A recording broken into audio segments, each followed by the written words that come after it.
Good afternoon.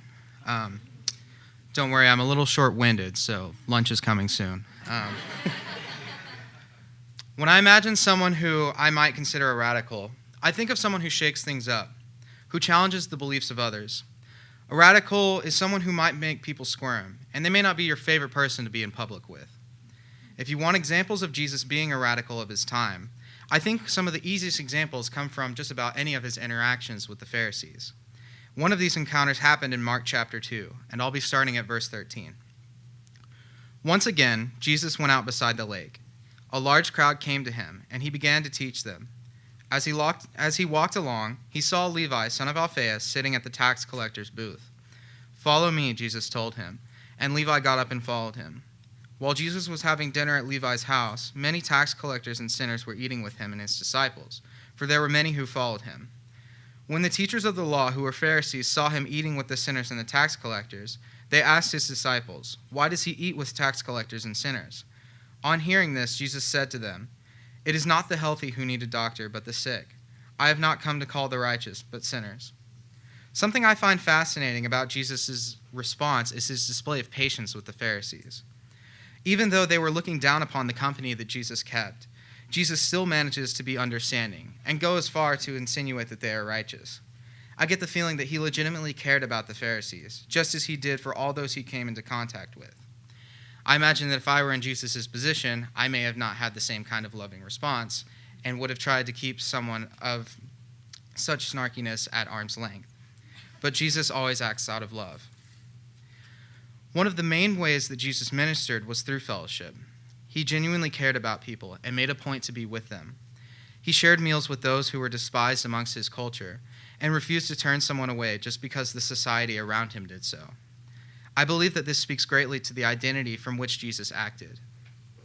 To elaborate more on what I mean by identity, this past semester in my Vocation in Christian Life course, we studied a book called Living Gently in a Violent World.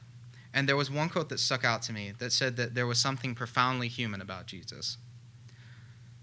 This idea was quite challenging for me, as I have always thought of Jesus mostly as a divine figure, not as much as a guy who was just doing what was right, who of course happened to be the Son of God. And the thing is, the human element of Jesus does not take away from his divinity.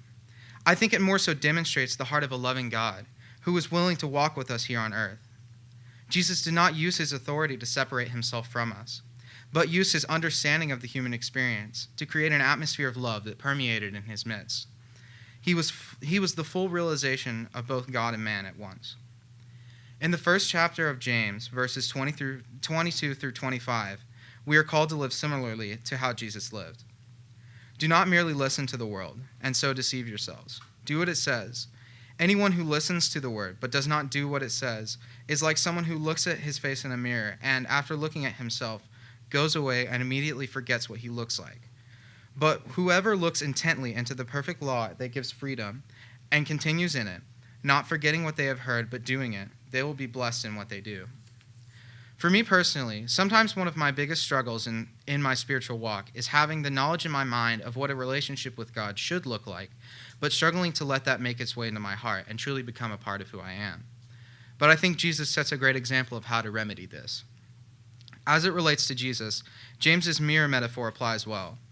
Jesus not only remembered who he was, but was so firmly rooted in his identity that he reflected for us an example of what our lives could look like if we recognize that we are not only sons and daughters of man, but sons and daughters of the living God. Jesus demonstrated that when we allow our identity to become the roots of who we are, it then becomes the roots of our every action. So how does this all relate to Jesus as a radical?